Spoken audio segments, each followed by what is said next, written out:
하나님 말씀 보겠습니다. 로마서 15장 16절로 19절이 되겠습니다.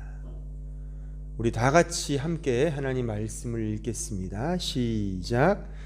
이 은혜는 곧 나로 이방인을 위하여 그리스도 예수의 일꾼이 되어 하나님의 복음의 제사장 직분을 하게 하사 이방인을 제물로 드리는 것이 성령 안에서 거룩하게 되어 받으실 만하게 하려 하심이라. 그러므로 내가 그리스도 예수 안에서 하나님의 일에 대하여 자랑하는 것이 있거니와 그리스도께서 이방인들을 순종하게 하기 위하여 나를 통하여 역사하신 것 외에는 내가 감히 말하지 아니하노라.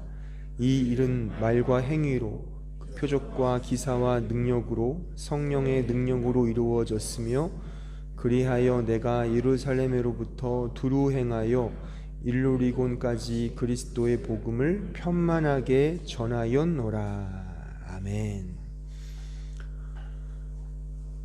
성경은 창조주 하나님이 피조물인 우리 인간에게 주신 하나님의 말씀입니다. 그런데 그 피조물인 인간은 창조주신 하나님을, 그 하나님의 뜻을 온전히 이해하고 완전히 감지하며 전부 포착한다는 것은 불가능합니다. 그렇겠죠. 어떻게 피조물이 창조주를 다 이해할 수 있겠습니까? 어불성설이죠. 따라서 하나님은 자신의 뜻을 우리가 이해할 수 있는 한도 내에서, 한도 내로 맞추셔서 계시해 주셨습니다. 이것을 제가 늘 강조하여 말하듯이 바로 하나님의 맞추어 주시는 계시다, 그겁니다. 이 맞추어 주신다는 점에서 이 계시는 또한 은혜라고 말할 수 있겠죠. 이 계시의 말씀은 문자로 우리에게 주어졌습니다. 그냥 하늘에서 뚝 떨어진 것이 아니라 지금 우리가 보고 있는 성경, 이 글자로 우리에게 주셨다는 거죠. 따라서 성경을 대할 때 또는 읽을 때 이 문자를 유심히 보고 그 문자를 해석하고 분석하여 이해하는 것이 매우 필요합니다. 그러니까 이런 점에서 성경에 나타난 단어와 구, 문장과 문맥, 장르와 어떤 흐름의 내러티브를 이해하는 것은 매우 중요합니다. 왜 이 단어가 쓰였고 왜 이런 문장과 이런 장르와 이런 내러티브가 쓰였는지를 파악하는 것은 성경을 공부하는 매우 중요한 키포인트라고 말할 수가 있는 것입니다. 오늘 본문에 보면, 오늘 본문은 우리가 읽어서 어느 정도 이해하셨듯이 하나님의 은혜를 통해 예수 그리스도의 일꾼이 된 사도가 그리스도의 복음을 편만하게 하고자, 편만은 fill up이에요. 그러니까 완전하게 채워진다는 의미거든요. 편만하게 하고자 했다는 고백의 말씀입니다. 여기에 16절에 일꾼으로 번역된 단어가 미니스터예요. 그러니까 사명자라고 말할 수 있겠죠. 어떤 하나님의 복음을 전하고 그 복음대로 살아가는 그 사명을 받은 사명자를 미니스터라고 합니다. 그러니까 단순히 저 같은 직업 교육자만을 의미하는 것이 아니라 우리 모든 성도들을 말하는 겁니다. 이 사명자라고 되어 있는데 우리는 이 본문을 통해 과연 이 복음, 하나님의 복음을 맡은 사명자란 누구인가, 또한 이 사명자로서 이 복음을 편만하게 한다는, 그 복음을 소위 전한다는 것은 어떤 의미가 있는지를 오늘 좀 생각해 보려고 할 것입니다. 근데 이러한 저의 설교의 핵심을 가르는 아주 중요한 단어가 있으니 바로 오늘 본문 18절에 등장하는 전치사 한 단어입니다. 이 전치사 한 단어를 저는 오늘 설교의 전체를 꿰뚫는 하나의 포인트로 제가 삼고 오늘 설교를 제가 진행하려고 하니 잘 들으셔서 과연 미니스터, 이 복음을 맡은 사명자, 우리 모두가 일상 속에서 복음대로 사는 존재인데 바로 복음으로 살고 복음을 전한다는 이 사명자란 어떤 자인가를 오늘 말씀을 통해 잘 깨닫고 정말 이 말씀대로의 사명을 가진 그 사명자의 삶을 잘 감당하는 우리 모두가 되었으면 좋겠습니다. 이 성경에 나타난 중요한 전치사 2개를 꼽자면 하나는 n이라는 전치사고, 물론 다 헬라어입니다. n이라는 전치사고, 또 하나는 dia라는 전치사입니다. 이 n이라는 전치사는 영어로 in이에요. 뭐뭐 안에서, 안에라는 전치사고, 또 하나 dia는 through 혹은 by, 뭐뭇을 통하여, 뭐뭇에 의하여, 뭐뭇으로 말미암아라는 뜻을 가진 전치사입니다. 이 두 전치사가 매우 중요합니다. 이 첫 번째 전치사 n이라는 전치사가 왜 중요하냐면, 제가 여러 번 언급해 드렸지만 성경에서 가장 중요한 구절을 꼽는다면 어디라 그랬습니까?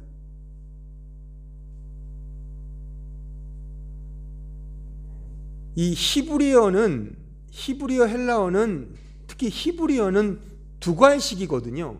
두괄식의 문법이 있어서 중요한 내용을 앞에 두는 경향이 강합니다.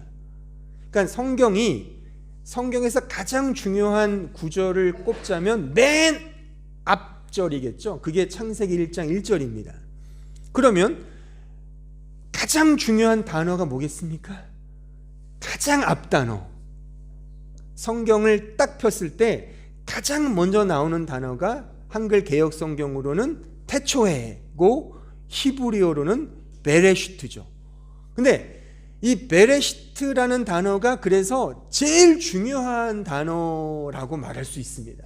특히나 이 히브리어라고 하는 건 현대 히브리어 말고 고대 히브리어, 이 성경 히브리어가 쓰였을 기원전 10세기, 15세기 그쯤에, 그때는 고대 히브리어거든요. 그러니까 고대 히브리어는 지금의 이스라엘 사람들이 몰라요.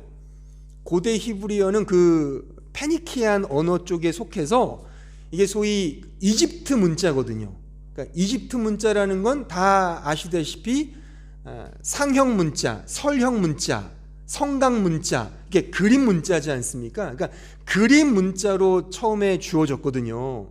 그러니까 모세가 모세오경을 쓸 때 어떤 언어로 썼을까요? 성경을 당연히 이집트 언어로 썼겠죠.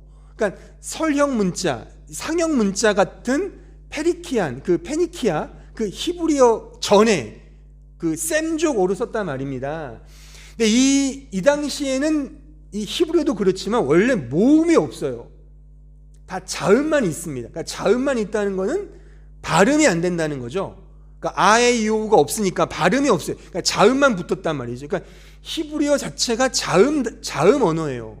그러니까 말하자면 표음 문자가 아니라 표의 문자겠죠. 우리 한글은 다 표음 문자잖아요. 다 이렇게 발음으로 글을 쓴 건데, 세종대왕께서. 근데 히브리어는 표의 문자예요. 쉽게 예를 들면 한자와 같은 거죠. 단어 하나하나가 의미가 있단 말입니다.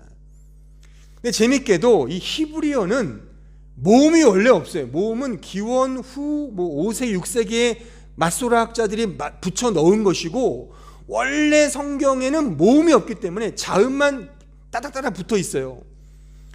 그러니까 성경을 처음 폈을 때 가장 먼저 나오는 단어가 베레시트고, 가장 먼저 나오는 첫 번째 자음이 이게 영어로 말하면 그러니까 베트예요. 베트. 히브리 알파벳 베트. 이 베트 브라는 단어가 n입니다. 뜻 자체가 뭐뭐 안에서. 그러니까 이 베트라는 이 히브리어 자체 알파벳 자체의 뜻 자체가 이게 집이란 뜻이에요. 하우스. 그러니까 이 히브리어의 자음은 그 자음 자체가 다 뜻이 있어요. 알레프가 A거든요. 알레프가 A인데, 알레프는 소를 의미하고, 소는 자고로 신을 상징하죠. 하나님을 상징한단 말입니다. 그러니까 이런 식의, 그러니까 소위 파자가 가능해요. 뭐 파자를 하니 많이 논쟁이 많은데 저는 의미가 있다고 생각을 합니다. 왜냐하면 이것은 표의 문자이기 때문에 성경 자체가 그렇게 쓰였어요. 처음에 모세가 쓸 때도 그렇고 나중에 히브리어로 쓸 때도 그렇게 썼단 말입니다. 그러니까 성경에서 가장 먼저 나온 단어가 베트예요. 그 베트가 브, 즉 모음을 빼면 브거든요. 그 브가 뭐뭐 안에서 전치사예요. 그래서 이 베레시트가 그 자체가 브레시트예요. 이 레시트라는 뜻은 시작이거든요. 그러니까 시작, 비기닝. 그러니까 영어 성경도 in the beginning이라고 되는 거죠. 그리고 이 창세기 1장 1절의 말씀을 그대로 쓴 성경이 요한복음이죠. 요한복음 첫 단어가 엔 아르케예요. 엔은 전치사 인이죠. 아르케가 시작이에요. 비기닝. 그래서 영어 성경에 보면 in the beginning이 되는 거죠. 이 히브리어 이 단어인 베레시트를 좀 더 파자해 보면 이 브가 뭐뭐 안에서 하우스예요. 그 다음 자음이 뭐냐면 레쉬예요. 레쉬. 영어로는 이게 에르죠. R. 레쉬인데 이 레쉬라는 이 알파벳은 로슈라는 뜻이 있어요. 히브리어로 로슈가 뭐냐면 머리예요. 머리. 성경에서의 머리는 누구를 의미할까요? 내가 교회의 머리다. 바로 예수 그리스도 하나님을 상징한단 말입니다. 그러니까 레쉬 부가 머리의 집, 교회의 집, 하나님의 집, 그 집 안에서라고 그렇게 파자할 수가 있는 겁니다. 그럼 무엇이 연상됩니까? 하나님의 집 안에서, 하나님 안에서.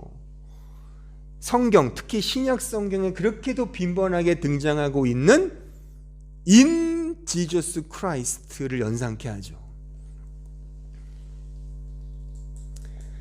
이 성경에는 그래서 이 n이라는 전치사로 풀면은 아주 명확하게 복음으로 가요. 첫 단어부터가 어떤 집 안에서, 머리 안에서, 하나님 안에서를 연상케 하고 그 설명이 성경의 설명이죠. 하나님 안에서, 예수 그리스도 안에서의 설명. 전 그래서 이런 의미에서 이 n이라는 전치사를 나름 이런 특성과 역할을 한다고 저는 정의를 내리고 싶어요. 즉 이렇게 말이죠. 하나님이 특별히 주체이신, 그러니까 주체는 하나님이에요. 인간이 아닙니다.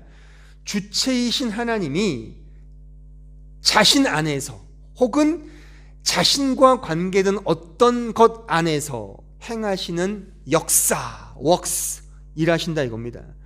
그것이라고 저는 좀 특징을 내리고 싶어요. 다시 말하면 주체이신 하나님이 자신 안에서, 하나님 안에서, 예수 안에서 혹은 자신과 관계된 어떤 것, 그것이 믿음이든 예수가 이른 의든 간에 그 안에서 행하시는 역사다라고 이 n이라는 전치사의 의미를 저는 부여하고 싶습니다.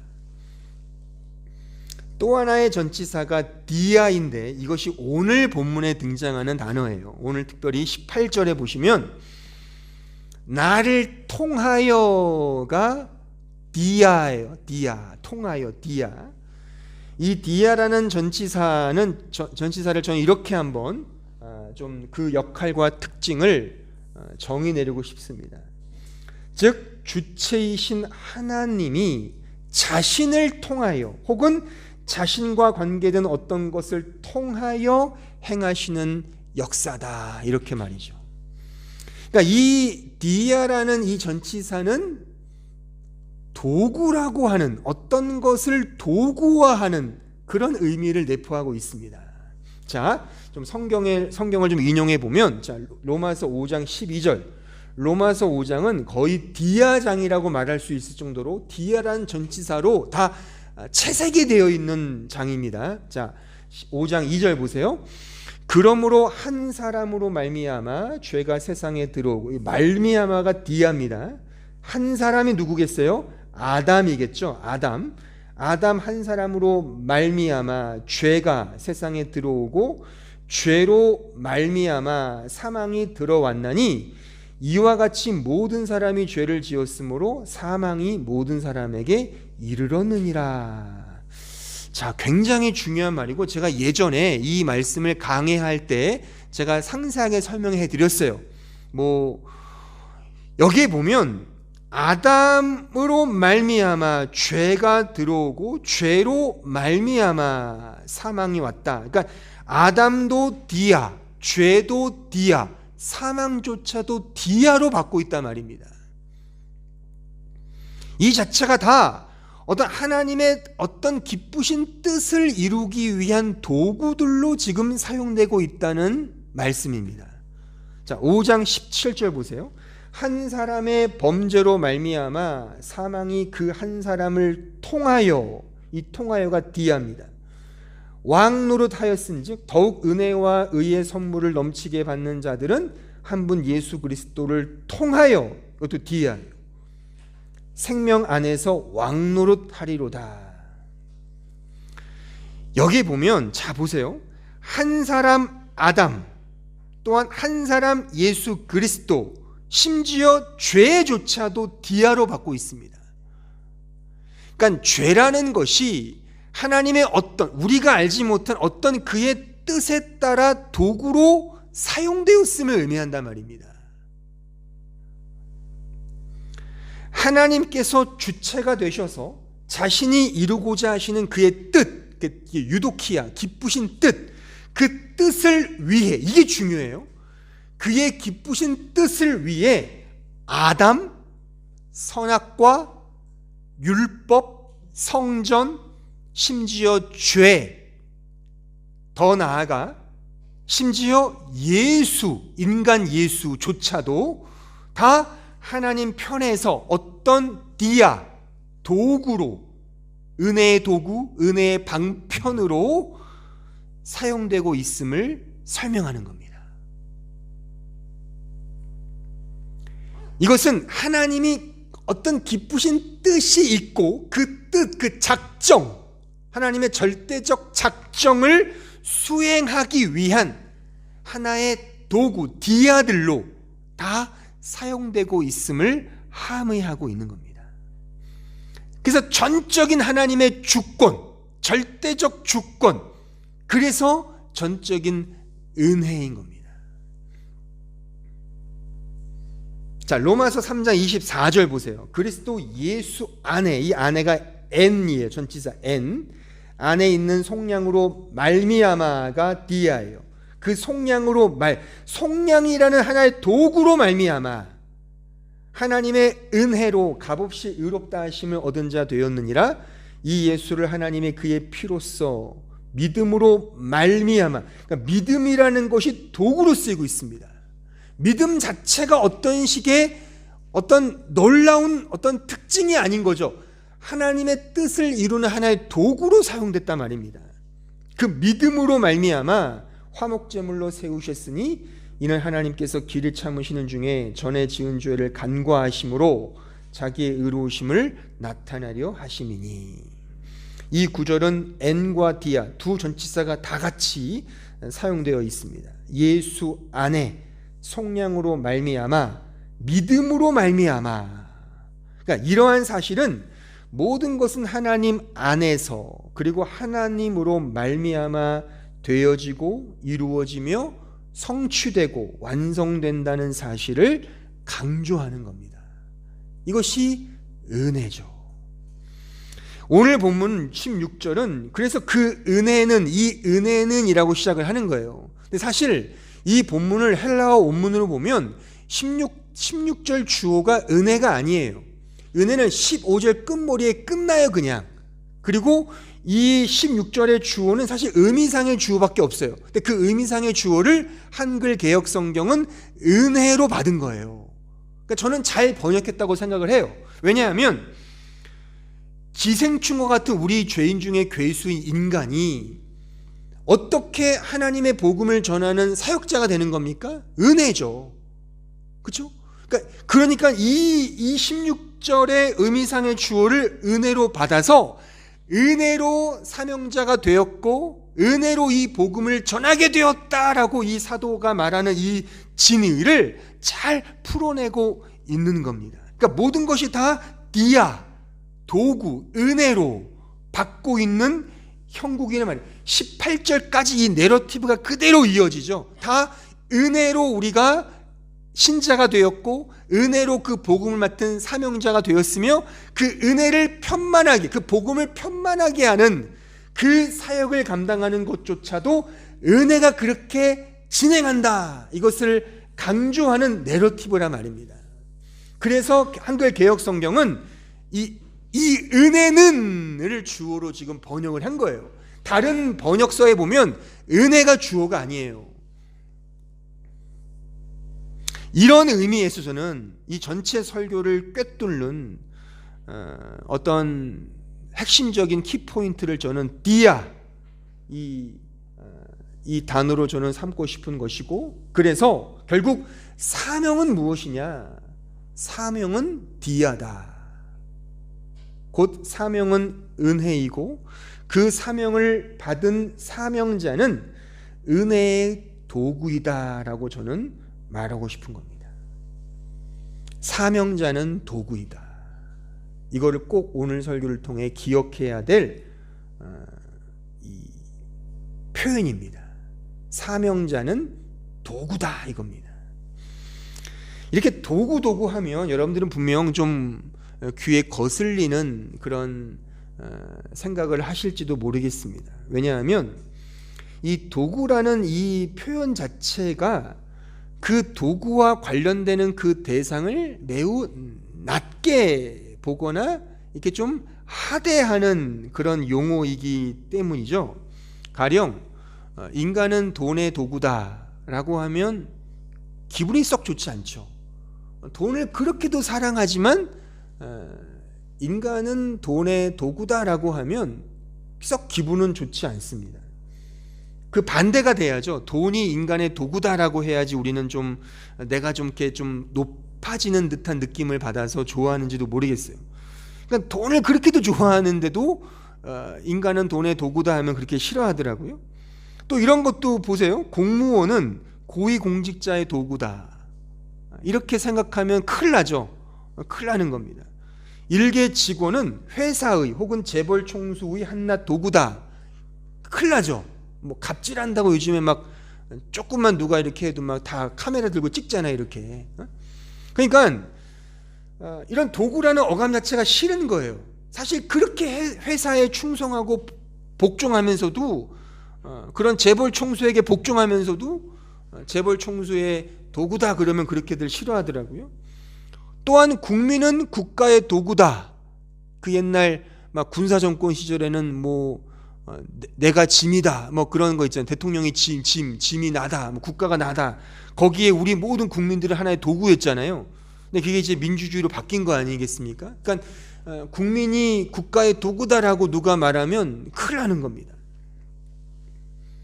그러니까 이런 표현들은 다 인간 개인을 매우 낮게 보거나 그래서 모욕적이고 치욕적인 언사라고 생각을 하는 거죠. 그 여담이지만 그 현직 대통령이 지금 대통령이 될 수 있었던 그 중요한 언사가 하나 있죠. 많은 정치 평론가들이 그렇게 말을 하고 저도 그렇게 보는데, 그 대통령이 예전에 그렇게 말했잖아요. 저는 사람에게 충성하지 않습니다. 그렇죠? 그러니까 그 내러티브는 어떤 검찰청이나 어떤 나보다 높은 상사에게 나는 복종하지 않아요, 충성하지 않습니다, 뭐 이런 식의 굉장히 막 기계 있는 호방한 그런 언사여서 그 말 이후에 일약 스타가 됐지 않습니까? 대통령까지 된 거 아니에요. 그러니까 우리는 이렇듯 뭔가 도구가 된다는 것은 싫어하고 그 반대를 좋아하죠. 돈의 도구, 상사의 도구, 회사의 도구, 심지어 그 국가의 도구, 사랑의 도구도 싫죠. 나는 너를 사랑해라고 해서 난 너의 도구가 될 거야 라는 표현을 쓰진 않죠. 잘 처음에 꼬실 때는 그렇게 해도 나중에는 이제 너가 나의 도구야 그렇게 이제 뒤바뀌죠. 그러니까 이러한 반발심과 이러한 심지어 적개심은 심지어 창조주 하나님에게까지 다다르게 되는 거죠. 그래서 하나님의 도구다라는 말을 우리는 싫어해요. 오히려 성경적 표현으로 하나님의 동역자라고 하면 뭔가 좀 대접받는 듯한 느낌이 있잖아요.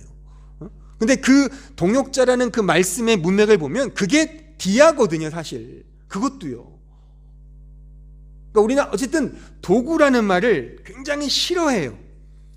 저는 이것이 교만이라고 생각을 해요.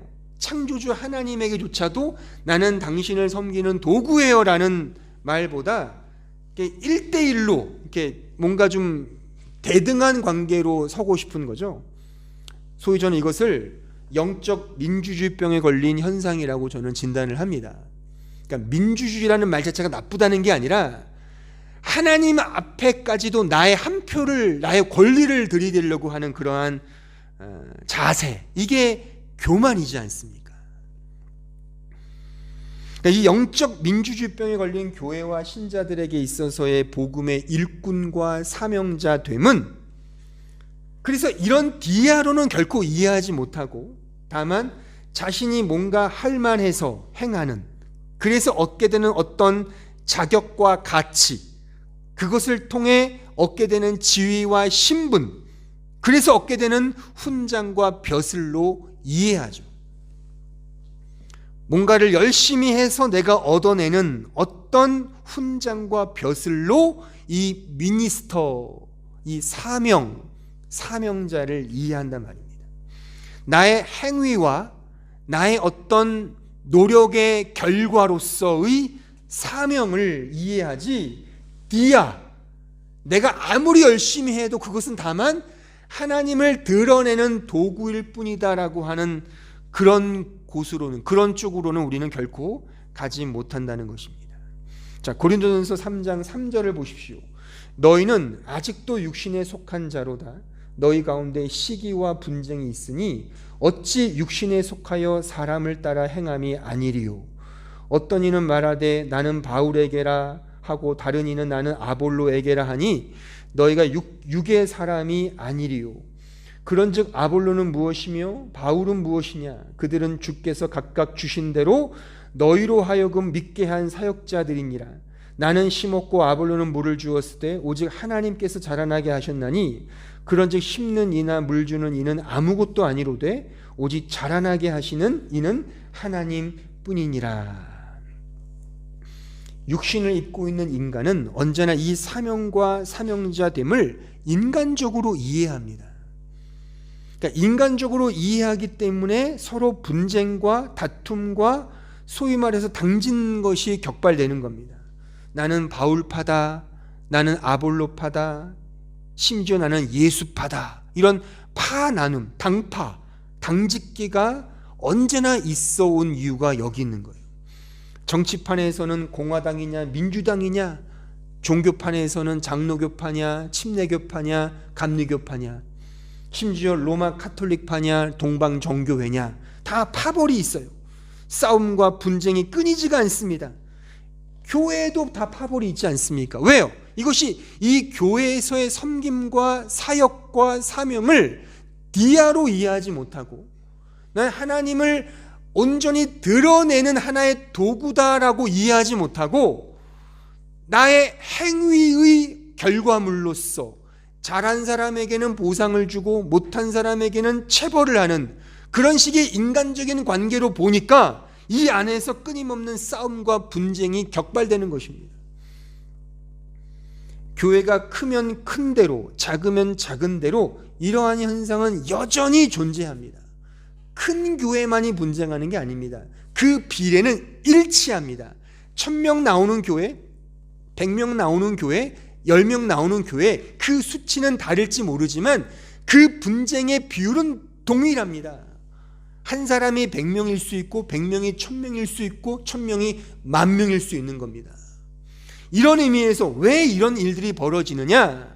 그 이유는 우리의 사역과 우리의 섬김과 우리의 복음에서의 삶을 디아로 인식하지 못하고 하나님을 위해 섬기는, 하나님을 드러내는, 오롯이 하나님만을 나타내는 도구로서의 삶으로 이해하지 못하고 그 자체를 나의 행위의 근거로서 이해하기 때문에 거기선 반드시 나 잘났냐 너 못났냐로 갈 수밖에 없는 형국이지 않습니까? 그렇잖아요. 우리 모두는 달라요. 다르기 때문에 그 다름이 이 디아로 가지 못하고 은혜로 가지 못하고 그것이 인간적인 시선 속에서 내 잘했다 너 못했다로 가면 반드시 그 안에서의 형평성의 요구가 격발되게 된단 말입니다. 보세요 여러분들, 교회에서 직분자를 줄 때 모든 교회가 그래요. 모든 교회가 그 교회에 얼마나 공헌했느냐로 직분을 줍니다. 그 공헌의 바로미터가 돈이에요. 얼마나 많은 헌금을 냈느냐 내지 않았느냐, 거기에 따라서 직분의 높낮이가 달라집니다. 이게 인정하지 않는, 모두가 말하지 않는, 모두가 다 아는, 하지만 그런 불편한 진실입니다. 그러니까 믿음이 없어도, 예수를 믿지 않는 사람이라 하더라도 교회의 공헌도가 좋으면 직분이 높아갑니다.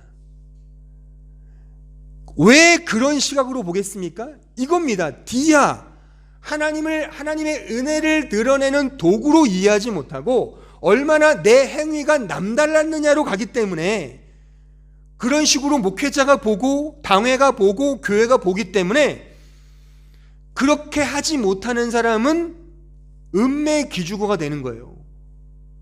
아무리 열심히 교회를 위해 기도하고 교회를 사랑한다 하더라도 그것이 물질적으로 드러나지 못하면 다 말짱 도루묵이 되는 겁니다. 물론 그런 현실적인 어떤 문제들, 현실적인 내용들을 전혀 간과하자, 무시하자는 아닙니다. 왜요? 교회도 먹고 살아야 되는 존재이기 때문에, 이 공동체도 돈이 있어야 굴러가지 않습니까? 그러니까 이런 것들을 전혀 배제할 수는 없지만, 이 시대의 교회는 너무나도 배금주의가 되어서 모든 평가의 기준이 다 그겁니다. 다 그거예요. 얼마나 열심을 냈느냐의 그 바로미터가 다 결국에는 이런 식의 인간의 행위, 인간이 근거가 되는 거죠. 디아로 가지 못하고.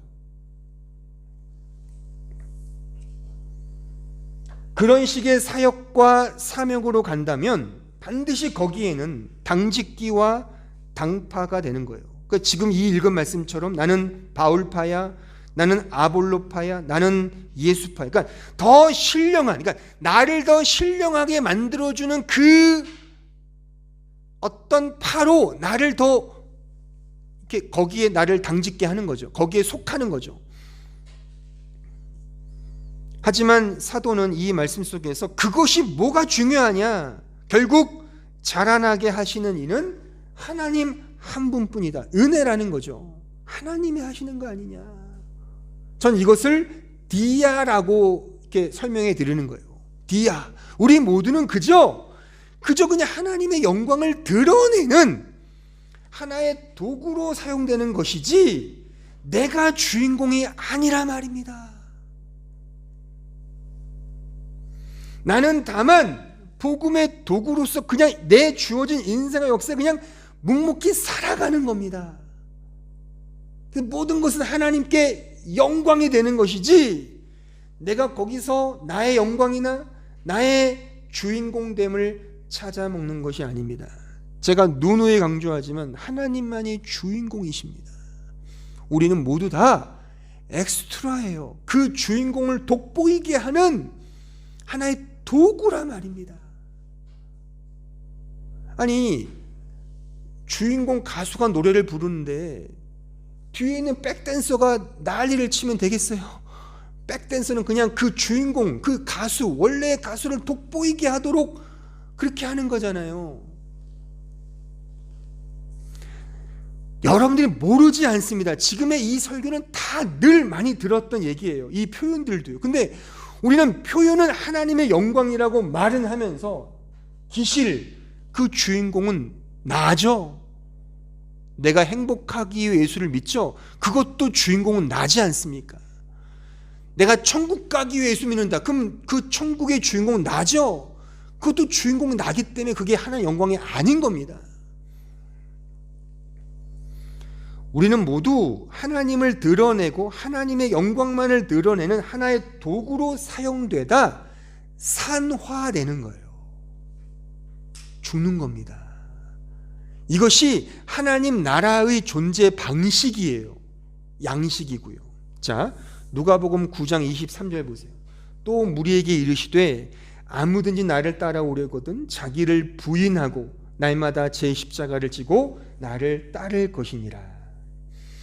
하나님 나라의 백성된 신자의 존재 방식이 이겁니다. 날마다 나 자신을 부정당하고 부인되며 십자가를 지고 고난의 길, 죽음의 길을 걸어가는 거예요. 그래서 결국 하나님만이 오롯이 드러나는 거예요. 이게 하나님 나라의 존재 방식이라니까요. 열심히 살아서 나를 드러내는 게 아니라, 교회를 드러내는 게 아니라, 교회의 닉네임과 교회의 어떤 이름을 드러내는 게 아니라 하나님과 그의 영광만을 드러내고 그 나라 백성은 그 영광, 하나님의 영광을 드러내며 죽는 거예요. 이 말씀처럼. 이게 하나님 나라 백성의 아이덴티티입니다. 꼭 기억하십시오. 계속 보실 거예요. 고린도후서 4장 10절 보세요. 우리가 항상 예수의 죽음을 몸에 짊어짐은 예수의 생명이 또한 우리 몸에 나타나게 하려 함이라. 우리 살아있는 자가 항상 예수를 위하여 죽음에 넘겨짐은 예수의 생명이 또한 우리 죽을 육체에 나타나게 하려. 맞죠? 예수가 죽어서 우리가 생명을 얻었잖아요.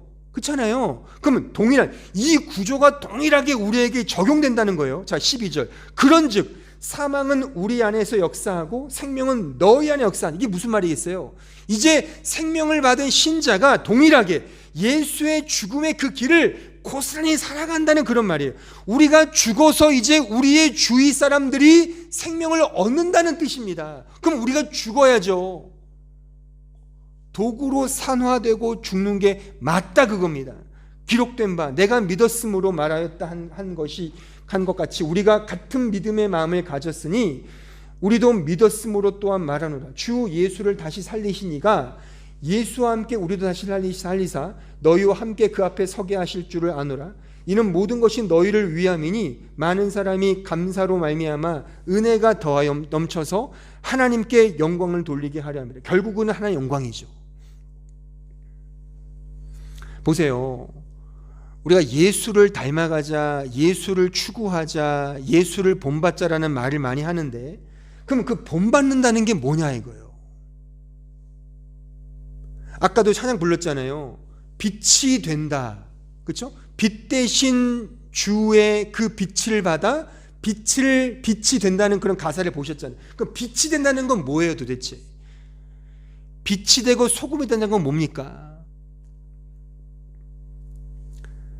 우리는 너무 빛이 돼요. 내가 이렇게 착한 일을 많이 하여 뭔가를 좀 이 사회를 훈훈하게 나로 말면 만들어 간다라는 식으로 생각하는데, 물론 양상의 측면에서 어떤 의미의 그런 의미가 있을지 모르지만 본질의 말씀은 뭐냐면 나의 죽음을 함의하는 겁니다.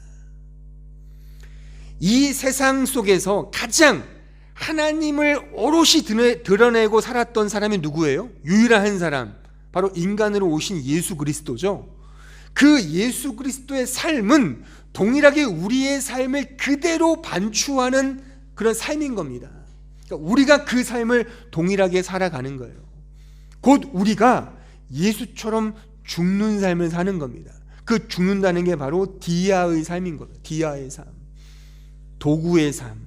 그 도구의 삶을 통해 오직 예수 그리스도 하나님의 영광만이 온전히 드러나게 되는 것이죠. 이것이 사명자의 삶입니다. 이것이 사명이고요. 저는 이 진리를 조금 더 좀 풍성하게 또 쉽게 또 이해하기 편하게 바로 이 이야기, 구약의 이 이야기를 하나 들어 설명하면서 좀 더 풍성하게 설명을 드리려고 합니다. 사무엘상 6장에 보면 이런 이야기가 등장을 하죠. 그 벳세메스로 끌려가는 전나는 두 암소 이야기가 등장합니다. 그러니까 법궤, 언약궤를 담은 어떤 수레를 끌고 가는 그 두 암소가 등장을 하거든요. 근데 이 이야기의 배경은 이렇습니다. 블레셋과 이스라엘 사람들이 이게 싸우거든요. 싸워서 대패를 해요. 그러니까 대패하는 이유도 많이 설명할 수 있지만 다 차치하고 패하여 거룩한 언약궤가 빼앗깁니다. 블레셋 사람들에게. 사실 구약 시대의 언약궤는 하나님의 임재가 깃든 아주 중요한 그 물건이거든요. 근데 그 물건을 블레셋 이방 민족에게 빼앗겨요. 이 자체가 죄이고 타락이죠. 그래서 그 이야기의 그 중간에 보면 그 제사장 엘리가 죽습니다. 그 엘리의 두 아들인 홈리와 비느하스도 전쟁에서 죽어요. 그리고 그 비느하스가 낳는 아들 이름이 이 영광이 없다, 이가봇, 영광이 없다라는 이름으로 짓거든요. 그리고서 그런 이상한 이야기가 등장을 해요. 그건 뭐냐면 언약궤를 빼앗기고 이스라엘은 대패하고 모든 것이 망해지는 그런 가운데 이제 하나님의 영광이 없다라는 상징을 통해 인간의 타락과 인간의 죄성을 드러내는 그 이야기로 이렇게 쭉 진행된단 말이죠. 그러니까 영광이 없다라는 그 말씀 속에서 우리는 로마서의 그 말씀을 떠올릴 수가 있죠. 모든 사람이 죄를 범하였음에 하나님의 영광에 이르지 못한다. 이런 암울하고 굉장히 좀 이렇게 슬픈 그런 가운데 등장하는 신이 두 암소예요. 자, 그 말씀을 읽어보겠습니다. 사무엘상 6장 10절 보세요. 그 사람들이 그같이 하여 젖나는 소 둘을 끌어다가 수레를 메우고 송아지들은 집에 가두고. 그러니까 젖이 난다는 거는 이미 새끼를 낳은 거예요. 새끼를 낳은 어미 소죠. 그러니까 그 새끼 소는 그냥 집에 놔두고 젖나는 두 암소만을 이렇게 붙잡아서 이제 그 수레를 끌게 한 겁니다. 11절 여호와의 궤와 및 금쥐와 그들의 독종의 형상을 담은 상자를 수레 위에 실으니 암소가 벳세메스 길로 바로 향하여 대로로 가며 갈 때에 울고 좌우로 치우치지 아니하였고 블레셋 방백들은 벳세메스 경계선까지 따라가니라. 벳세메스 사람들이 골짜기에서 밀을 베다가 눈을 들어 궤를 보고 그 본 것을 기뻐하더니 수레가 벳세메스 사람 여호수아의 밭 큰 돌 있는 곳에 이르러 선지라. 무리가 수레 나무를 패고 그 암소들을 번제물로 여호와께 드리고 레위는 여호와의 궤와 그 궤와 함께 있는 금보물 담긴 상자를 내려다가 큰 돌 위에 두매 그날에 벳세메스 사람들이 여호와께 번제와 다른 제사를 드리니라. 그러니까 이 법궤를 빼앗긴 이후에 블레셋에 큰 어떤 우환이 들거든요. 하나님 그렇게 그들을 심판하세요. 그래서 블레셋 사람들이 안 되겠다, 이 법궤 도로 주자 해서 이 젖나는 소를 끌어다가 이 법궤를 메고 이제 벳세메스로 끌고 가게 하는 것입니다. 그리고 나서 이 두 암소는 번제물로 죽임을 당하죠. 여러분들이 분명 짐작하셨겠지만 이 두 암소가 모형하고 상징하는 것은 틀림없이 우리의 모든 죄를 안고 십자가의 길을 걸어가신 바로 예수 그리스도를 모형하는 겁니다. 그렇게 예수가 우리를 위하여 대신 죽으셨지 않습니까? 그 모든 율법과 또 여기 보면 독종의 형상 담은 상자, 금쥐, 죄를 상징하는 거죠. 이런 모든 것들을 다 그가 걸머쥐고 그 벳세메스로 끌려가면서 결국 번제물로 산화하여 죽임을 당하는 것이죠. 바로 예수 그리스도의 십자가의 죽음을 우리에게 보여주는 매우 중요한 상징이며 모형입니다. 하지만 동시에 이 벳세메스의 두 암소는 동일하게 우리 자신을 또한 상징합니다. 우리의 사명이죠. 바로 법궤라는 것은 말씀을 의미합니다. 말씀을 등에 짊어지고 즉 말씀 안에 산다는 것, 그 말씀의 사명을 감당한다는 것은 끊임없이 내가 사랑하는 것들을 내려놓고 그 송아지로 상징되는 내가 낳은 새끼들, 내가 사랑하는 것들을 다 내려놓고, 그래서 울잖아요. 이 암소가. 표현이 너무 좀 슬프지 않습니까? 이 암소가 울어요. 왜 운다는 표현을 굳이 썼을까요? 이 글을 쓰는 영감받은 어떤 이 성경의 저자가 말이죠. 이 자체의 내러티브로도 해석할 수 있지만, 지금 제가 복음으로 이해하여 해석한 바대로 한다면 우리는 분명 끌려가면서도 울 겁니다. 슬퍼할 겁니다. 괴로워할 겁니다. 왜요? 내가 사랑하는 것들이 다 저기 있으니까. 그렇게 끌려가는 게 믿음의 삶이라니까요. 믿음 생활이 좋다, 행복하다, 뭐 그 수준엔 그럴 수 있겠으나, 성경적으로 말하면 자기를 부인하는데 좋을 사람이 있겠습니까? 솔직히. 그러니까 주님을 닮아간다, 빛이 된다, 소금이 된다는 것은 너무 해피해, 주님을 닮아가자, 빛이 되자, 그렇게 안 됩니다. 여러분들이 사랑하는 돈, 자식들, 직업들, 캐리어, 스펙 다 내려놔야 된다니까요. 내려놓을 수 있으시겠어요? 아니, 다 떠나서 자존심 구기는 거 내려놓을 수 있으시겠습니까? 그거 다 내려놓을 때 우리는 슬픕니다. 괴롭습니다. 좌절과 막 악이 나오죠. 막 서러움과 복받침이 나옵니다. 그런 마음속에 끌려가는 거예요. 가는 거예요. 말씀을 가진 사람들은 그 안에서 결국에 그 안에서 자신의 영광을 챙겨 먹는 것이 아니라 성경에 의하면 죽는답니다. 이것이 신자의 사명이며 사명자의 삶입니다. 근데 여기에서 이러한 사명자의 삶 속에서 무엇이 격발되는 줄 아십니까? 요 이야기의 내러티브 문맥의 마지막 결론이 이겁니다. 사무엘상 7장 2절 보세요. 그애가 기럇 여아림에 들어간 날부터 20년 동안 오래 있은지라 이스라엘 온 족속이 여호와를 사모하니라. 하나님의 사랑이 드러나죠. 이겁니다. 하나님의 사랑만이 남는 거예요. 신자의 사명과 사명자의 감당함은 하나님의 영광과 그의 은혜와 그의 사랑만이 남는 겁니다. 그것만이 남아야 합니다. 그것만이 남아야 돼요. 신자와 교회가 사랑을 베풀어서 하나님의 사랑과 은혜만이 남아야지 신자 자신과 교회가 남아서는 안 돼요.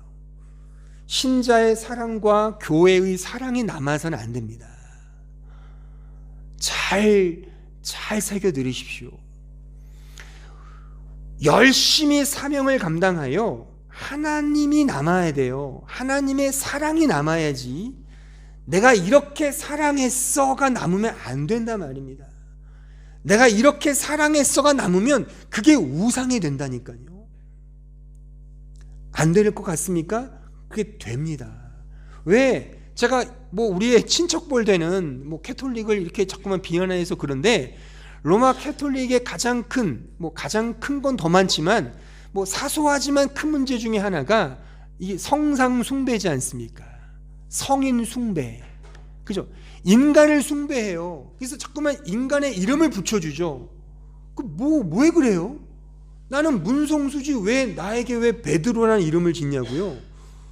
나는 나로 하나님에게 가는 거지. 그러니까 내가 부족하니까 누구를 이렇게 섬기는 차원에서 그렇게 하는 것 같은데, 그게 그 인물을 숭상하는 거 아닙니까?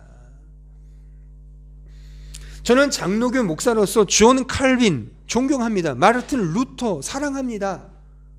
종교 개혁자들, 신학자들 존경하고 너무나 사랑해. 하지만 그들을 섬기는 건 아닙니다. 그들도 틀린 게 있어요. 분명히 잘못된 게 있습니다. 그들을 통해 하나님을 더 사랑하는 것이지, 그들을 우리의 어떤 신학과 어떤 이 교리의 우상처럼 섬긴다면 그건 잘못된 겁니다. 그런 의미에서 우리가 열심히 노력하여 하나님의 사랑과 그 영광과 그 은혜만이 남아야지 내 자신과 심지어 교회가 남아서도 안 됩니다. 우리 교회가 10년 되었거든요. 10년 되고 20년 되고 30년 돼서 교회가 더 커지고 빵빵해지고 능력이 있고 이 유럽에서 가장 큰 한인교회가 된다 한들 그게 무슨 소용이 있겠습니까? 그것이 우리의 비전입니까? 우리의 꿈입니까?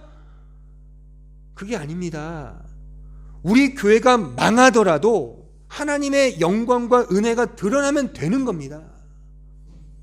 그것을 전하고 그것을 드러내서 산화되면 하나님이 기뻐 받으신다니까요. 이런 찬양이 있잖아요. 사람들에게 인정받기보다 하나님께 인정받는 교회. 아니 그런 가스펠 찬송은 눈물 흘리면서 많이들 부르더라고요. 근데 진짜 그렇게 마음 먹냐고요? 아니죠. 우리는 하나님은 저기 뒤에 앉혀놓고 나를 드러내려고 하지 않습니까? 저부터 여러분들 가르치는 담임 목사로 저도 제가 설교를 하고 말씀을 전할 때 저를 드러낸다고 한다면 저에게 오셔서 뭐라 하십시오. 목사님 오늘 좀 교만하셨어요. 왜 이렇게 목사님을 자랑해요? 저는 늘 주의하고 또 주의할 겁니다. 오직 그래서 십자가에 달리신 예수 그리스도만 드러나야 하는 것입니다. 이런 맥락에서는 좀 그런 고집 같은 게 있어요. 저도 여러분들을 즐겁게 해드리고 싶거든요. 사실 설교 30분 안으로 줄이고 이렇게 이런 좀 이렇게 직설법으로 나열되는 거 말고 이렇게 좀 이렇게 아주 아름답고 재미난 예화들 들어서 제가 못해서 안 하겠습니까? 근데 못하는, 그러니까 안 하는 이유 중에 하나가 이런 맥락도 있는 거예요. 알아들으시겠어요?